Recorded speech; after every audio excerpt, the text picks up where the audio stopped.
Happening now, cleanup finally getting underway following a massive factory fire in Jamestown months ago.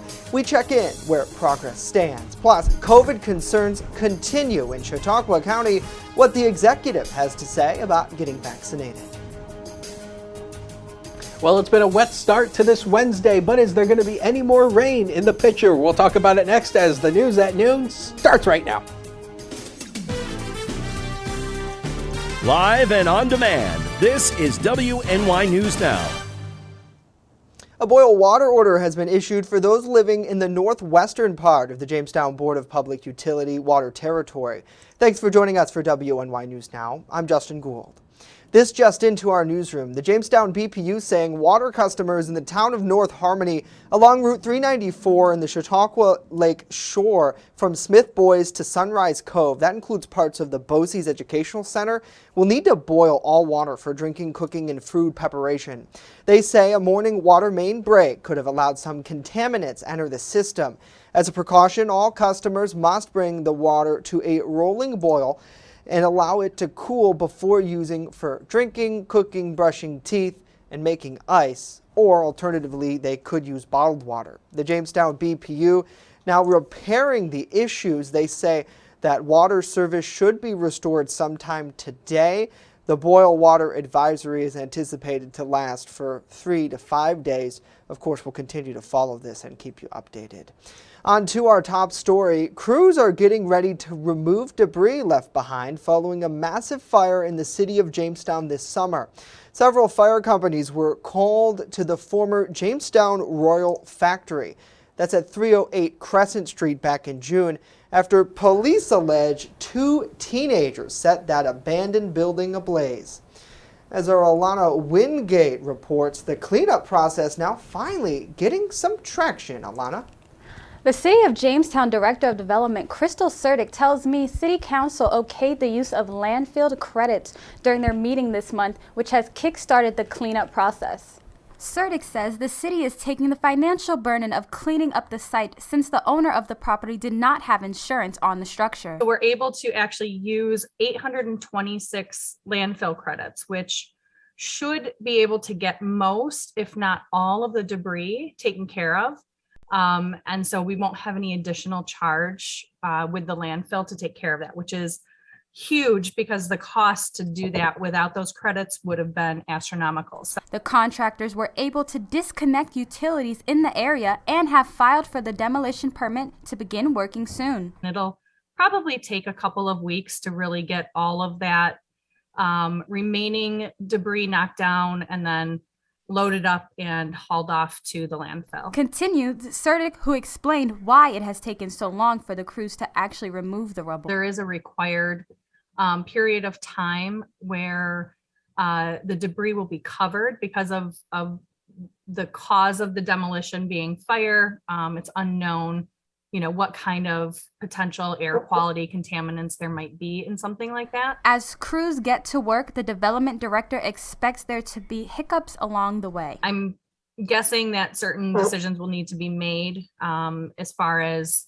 if there's retaining wall that should stay or if they should, take all of that out, just given that the building was built into the side of a hill and part of that structure likely is holding up the road.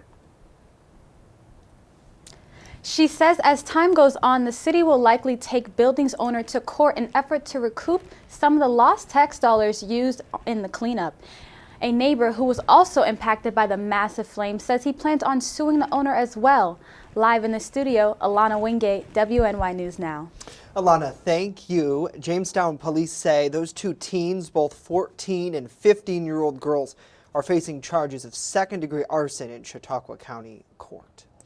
Well, police are looking into what caused a crash at a Jamestown area McDonald's restaurant this morning. Here's a look at the scene. Jamestown police tell our crews that no one was hurt after a vehicle parked on that Foote Avenue McDonald's location crashed into a fence on the property at around 8:30 a.m. Officers on scene believe that a mechanical issue might be responsible. However, they're still investigating.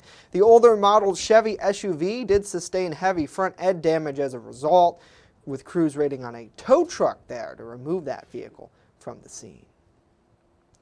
Well, federal unemployment benefits have officially ended, with many local businesses strapped for staff. They're taking a sigh of relief now, hoping that there will be an incentive to get people back to work. Chrislyn Allen with our news partner WNY News Now spoke with a couple of businesses in the region who are looking for staff now. Restaurants have certainly been one of the most affected industries by the nationwide staffing shortage. We're dealing with more customers per day than we've been dealing with on average and less staff to deal with them. With federal unemployment benefits officially ending, local restaurants are hopeful job applications will start rolling in. Employment benefits were from the start way too much and lasted way too long. Fat Willie's Wing House in Edinboro is one of the thousands of businesses struggling to find staff. They basically have to take whatever help they can get. Now it's just hiring people as they apply to try to see if they'll work out, and if they don't, they don't. If they do, great, but we haven't even had an application in probably 6 months. Other restaurants in our region have had the same problem. UPIC 6 had to temporarily close their doors at one location to divert resources to another. We definitely had some applications this morning online, but it wasn't, I think, that flood of applications that people were thinking might come in. Even though staffing is still down, business is up. It's hard to take on the demand that's there. The demand for business is absolutely there. Unfortunately, because of the lack of staffing, we're closed a couple of days a week. But these business owners are hopeful that this is the light at the end of the tunnel, and soon there will be people competing for these jobs. Hopefully this optimism that's out there about people coming back into the workforce will be a very positive thing, and we look forward to the future and getting back open and getting back to, maybe the way it was pre-pandemic. Kristen Allen, WNY News Now. A ceremony remembering the over 3,000 lives lost during the September 11, 2001 terrorist attack is happening this weekend here in Chautauqua County. It's hosted by the American Legion and the Chautauqua County Veterans Council. The 9/11 Remembrance Ceremony kicks off at noon Saturday in front of the Chautauqua County Courthouse in Mayville. This year marks the 20th anniversary of those attacks. The county's program will feature a few words from local dignitaries, including the county's Veteran Service Agency Director, Commander of the American Legion, and President of the Blue Star Mothers Lake Erie Chapter. The program is to honor those killed on September 11, 2001, when members of the Islamic extremist group Al-Qaeda hijacked 4 planes and crashed them into the World Trade Center in New York City, the Pentagon just outside of D.C., and a field in western Pennsylvania. The program will be streamed live here on WNY News Now's 24-hour streaming network starting at noon. We hope you can join us. Well, we thank you for joining us for WNY News Now right now, here streaming live on our network and on the Channel 716 Roku app. If you haven't downloaded that today, I don't know what you're waiting for, folks. It's super easy and it's free, by the way. Just simply search Channel 716 wherever you stream your Roku devices. Well, it's great to see Jay, Willard, Cindy, and Scott. Hopefully you all are having a great day out there and enjoying some of this weather we're having. And for many, Dakota, it's definitely feeling more like fall today. Yes, it is. I mean, we still have that fall-like air, but hey, you're not going to hear me complaining. I like it when it's cooler out there. 72 degrees right now in Erie at the Mill Creek Mall. Dew point has came up to 63, so you're going to feel a little bit of stickiness in the air today, and that's also helping to fuel some of the rain showers that we've had this morning. Here's First Defense Doppler on a time lapse. You can see the rain that moved through. This is out in advance of a cold front that's actually moving on through. And again, this front, we talked about this, how this front is going to be moving through. That's going to bring in a big change to our temperatures for tomorrow. So if you think today's cool, wait until you see tomorrow. We've got some cool air on the way. 78 was the high yesterday. Started the day at 62, 92, and 29 are the record highs and lows for this day. So through the afternoon, the widespread showers and thunderstorms come to an end. Then they'll just taper to a few scattered showers. Otherwise, mostly cloudy and breezy. 70 on the hills to 76 right at the immediate Lake Erie water, with a southwest wind averaging 10 to 20 miles per hour. Now, as I mentioned, we've got that cool air in place for tomorrow. Plus, how is the weekend looking? We'll talk about it in detail with that 7-day forecast later in the show. Justin? All right, Dakota, we'll see you back here in 10 minutes. Thank you, sir. Concerns over coronavirus spread continue in Chautauqua County. This after county health officials announced a significant increase in viral activity following the Labor Day holiday. As our Dante Roberts reports, he's breaking down the numbers and hearing from the county's executive. From Friday to Monday, 153 new cases of COVID-19 were reported countywide, with 66 new cases on just Tuesday alone and a new death. This continues to put the county at a high level of community transmission, according to the CDC. County Executive PJ Wendell, in a public service announcement, continued to reiterate the importance of getting vaccinated. Again, this is tremendous protection for our elderly and most vulnerable population. We are inching closer to 70% vaccination rate or herd immunity. We need you to continue your efforts by keeping our community members safe and getting vaccinated. The latest numbers from New York State's Health Department reports that right now only 67,900 county residents, 53% of the population, have received at least one dose of the shot. Wendell says that he wants in-person learning to continue throughout the school year for school. He says it is a balance to keep businesses open and the community safe. I encourage those who have not yet been vaccinated to please talk to your healthcare provider and seek their advice. Thank you for caring for your family, your neighbors, and our students. Thank you for protecting those in the community who are not eligible for the vaccine. With your help, we can get through this pandemic and we can continue to be CHQ strong. Dante Roberts, WNY News Now. Dante, thank you. Right now, 336 cases are active, with 12 people in the hospital countywide.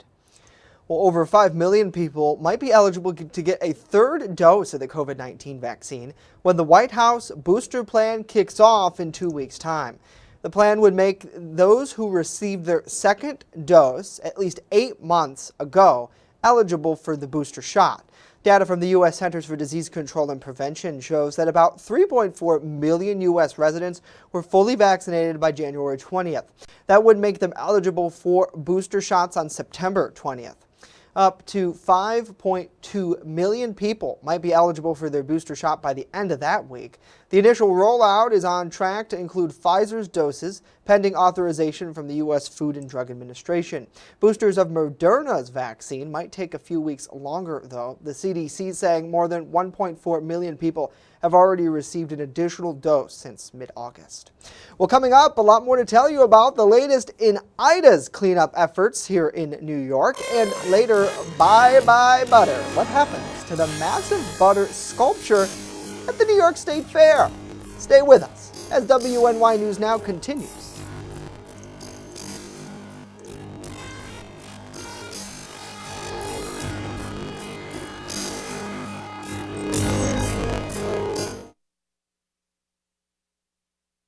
With coverage that matters. This is WNY News Now.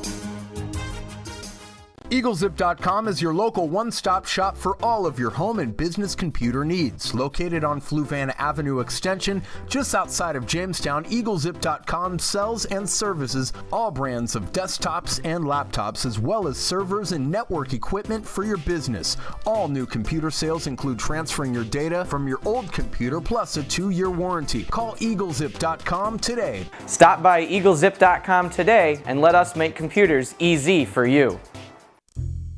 Located along the Amish Trail, the Randolph Retail Company offers a variety of clothing, jewelry, and gifts for any occasion. Offering uptown merchandise at small-town prices, our locally owned business balances quality and value. With complimentary gift wrap here at the Randolph Retail Company, we pride ourselves in personal service. Check out our Facebook page or stop in today at 127 Main Street, Randolph, just a 20-minute drive from Jamestown. Welcome to Honest John's Pizzeria, where you are the most important customer. Everything from freshly made subs to the best of pizza and wings, Honest John's has it all. And don't forget the ice cream! Order online today or check out our 2 great locations with buffets ready for every appetite. Don't I have the best job in the world?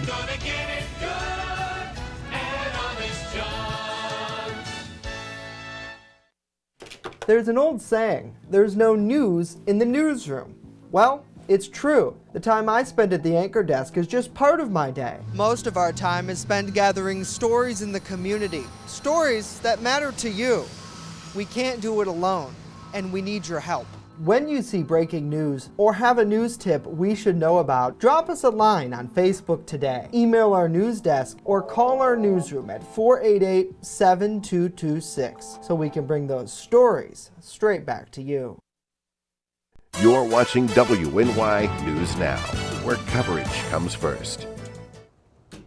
The Human Rights Campaign, a leading LGBTQ advocacy group, has fired President Alfonso David, that effective immediately. The reason for David's termination was his involvement in former New York Governor Andrew Cuomo's response to sexual harassment allegations. David helped advise Cuomo on the issue. Cuomo, facing impeachment, recently stepped down. The Human Rights Campaign said in a statement that his termination came after a broad-led investigation into his role advising the former governor. In a statement, the HRC said David had violated his contract with them. That's his advisory role with Cuomo's team as a conflict of interest. He posted a scathing tweet in response to the firing, saying the HRC board co-chairs, quote, elected to hide in darkness. He said they refused his request to see their report and that they lied about producing it. David also now threatened legal action. Well, President Joe Biden visited the Northeast after historic flooding killed dozens of people. This as recovery efforts continue in Louisiana following Hurricane Ida's destruction. Daryl Forges with the details. Thank God you're safe. President Biden touring the destruction Ida left behind in New York and New Jersey. His second trip to an area impacted by Ida since it ravaged the East Coast. The losses that we witnessed today are profound. Dozens of lost lives, homes destroyed. The remnants of Hurricane Ida delivered tornadoes, torrential rainfall, and deadly flash flooding last week, killing more than 50 people in the Northeast. My thoughts are with all those families affected by the storms and all those families who lost someone they loved. Officials in the region believe the road to recovery will be long and challenging. I think, sadly, probably months more likely than weeks. And that's the message we've been giving to folks, that this is going to be a long road, but we're going to stand with them at every step of the way. Louisianans also facing a long road ahead. The situation for many remains dire after Ida made landfall as a Category 4 hurricane, bringing winds that wreaked havoc across the state. Hundreds of thousands are still without power, some dealing with much more. Some of the hardest things I've had to deal with is looking people in the face who just have lost everything. Now the president warning that the impacts of recent severe weather nationwide mean climate change requires immediate attention. I think the country's finally acknowledged the fact that global warming is real and it's moving at an incredible pace. And we've got to do something about it. I'm Daryl Forges reporting. Daryl, thank you. Meanwhile, New York Governor Kathy Hochul announced $6 million is now available for climate justice fellowships across the state. The funding will specifically support 150 fellowships over the course of 3 years, focusing on those currently living in historically disadvantaged communities or from priority populations. These groups include those with low income, disabled, homeless, formerly incarcerated, residents of environmental justice communities, vets, Native Americans, and others. The announcement helps support New York State's commitment to ensure an equitable clean energy transition for all New Yorkers. The main priority of this climate leadership is its climate protection, Hochul says. It also comes in advance of New York's upcoming celebration of Climate Week later this month. Well, make some time to grab a book or your favorite magazine because today is International Literacy Day. Communities and organizations worldwide are celebrating the value and the importance of reading. Now, despite literacy's role in society, which roughly has about 775 million people around the world are unable to read, roughly 2/3 of those who can't read, by the way, are women. People who partake in International Literacy Day can volunteer at a library and read books to their children. Certainly reading a big part of what we do here, Dakota. A lot of people maybe don't realize that, obviously we're reading a script when we do the news. I mean, it's kind of how it works. We just don't make all this up. But reading and writing, and they play a huge, huge role, which is so important. I mean, part of my day is spent over here in the weather office making the graphics and whatnot, but, a large chunk of my afternoon is spent writing the forecast packages So, I mean, you know, in order to, so you really have to be a good writer. So, Oh, and yeah. a good reader too, because you have to Right. understand how to read things and. And they say good readers are good writers, which I think is true. Well- I read a lot of, you know, we have the AP Wire, right? I read a lot of AP Wire and other sources just on my own time because I like to see, oh, well, how do other journalists write their stories? And I think it makes me a better writer in the sense of it. So happy International Literacy Day, everybody. Hopefully you are literate. If you're not, you can always listen to us and we'll we'll tell you that we were joking about that before. We shouldn't because we'll get in trouble. But you know, people who maybe do have struggles reading, one of the benefits of watching the news, I suppose, right? TV news is you can know what's happening. Well, right, hey, before you know, put it. I can, well, you know, one of the, you know, I learned my alphabet from watching Wheel of Fortune. Yeah. True story. And that's a great show to get in on if you want to. It's a smart show, just like Jeopardy, right? You got to know your stuff. And Yeah, but Jeopardy is too smart. above the average person. Yeah. You have to have an IQ of what, 410 in order to be considered to Not go on exactly. Jeopardy? Some of the categories they have, anybody I think could do. Good to see David. Good to see Amber, Diane, and Mary. Hopefully you're all having a great day. Let us know what you guys think about these stories and more in the comments down below. I got to ask you where this picture was taken, Dakota, because it's absolutely beautiful wherever it is. Well, I believe this picture was taken over Lake Erie or Chautauqua Lake. It's hard to tell. This picture actually came in from Sean Sweatman on his Facebook page, Chautauqua Weather Today, and this was over Labor Day. I want to say this is Chautauqua Lake overlooking one of the boat docks, but I'm not 100% certain. But anyway, Robin sent this in. I wanted to show it because it was really cool. We have the rainbow in the background. So, of course, if you have any pictures or videos of the weather you want to send in, Hunter's WX on Twitter, the First Defense Weather page on Facebook, and always use that hashtag MyLocalWX. That's how we see them in the weather office, and we will get them on the air if we can. We get a lot, so we can't always put all the ones we get on the air. And a big story that actually occurred yesterday was a major 7.0 earthquake in the southern part of Mexico yesterday. It occurred about 9:47 last night. I actually got the notification on my phone last night while I was eating dinner, so that was a nice little thing to get jolted, a little jolted to. But some damage has been reported down in Mexico, so that was a major earthquake, big news story there. But around here, no earthquakes, but lots of clouds around. Right now we're at 65, no wind to speak of, and the dew point up there a little bit. So again, when the dew point and the air temperature are closer together, that means it is going to be a little bit more humid out there, but at least it's not too bad, not too muggy, but hey, you know what? We'll take it. It's relatively cool. But looking ahead into at least the next 6 to 10 days here, warm air will likely be infiltrating much of the continental 48. So again, I don't think we're talking 80s and oppressive humidity, but we are talking above average temperatures likely going into the middle part of the month. The average high this time of the year is around 76. So we could be around the upper 70s and into maybe the lower 80s in spots. Wanted to mention something because I saw this this morning, and I think it really needs to be clarified. This is Hurricane Larry out here in the Atlantic. Major hurricane. The eye is big. This whole system is impressive. There's a thing going around saying that this thing is causing severe weather across the East Coast. Wrong. Here's the forecast track from the Hurricane Center. This thing is going way out to sea. It's only impacting the fishies. That's the only thing this is going to impact. Because of the width of the system, it may brush Bermuda with some high surf and maybe some tropical storm conditions, but that's it. No threat to the United States. Here's Larry. Here's the U.S. East Coast. So the weather today is not a result of Hurricane Larry. Just wanted to make that clear because I know some people are going to ask me that. Here's the latest First Defense Doppler scan showing you what's left of that rain that we had this morning. Now moved out to the east, a little bit clinging on south of Tidiute, going up into Limestone and then south of Salamanca. This is all moving to the east-northeast, and the newest run of Future Scan really isn't being overly impressed with the rain coverage today, but it will taper off as we go through the afternoon hours. But we may see a few more scattered showers pop up through the afternoon hours, partly to mostly cloudy tonight, and then a few more scattered showers roll our way for Thursday. Friday, we actually should hopefully clear out some of that rain coverage. By the time we go into the weekend, it'll ultimately turn much better. So the inland areas today, temperatures are likely going to be in the upper 70s in spots, or actually lower 70s in some spots here. This is computer automated data, by the way, and we're talking about lower 70s. Showers wind down, but it will be breezy this afternoon. How about the future? The next 7 days are coming up on the screen. 65 tomorrow with a scattered storm. Pumpkin spice on Friday, should be mainly dry. A lovely day on Saturday and Sunday. Monday and Tuesday, we'll bring in a chance for a few more showers and storms, and you'll see the temperatures going back up into the upper 70s. We'll take a break and be right back.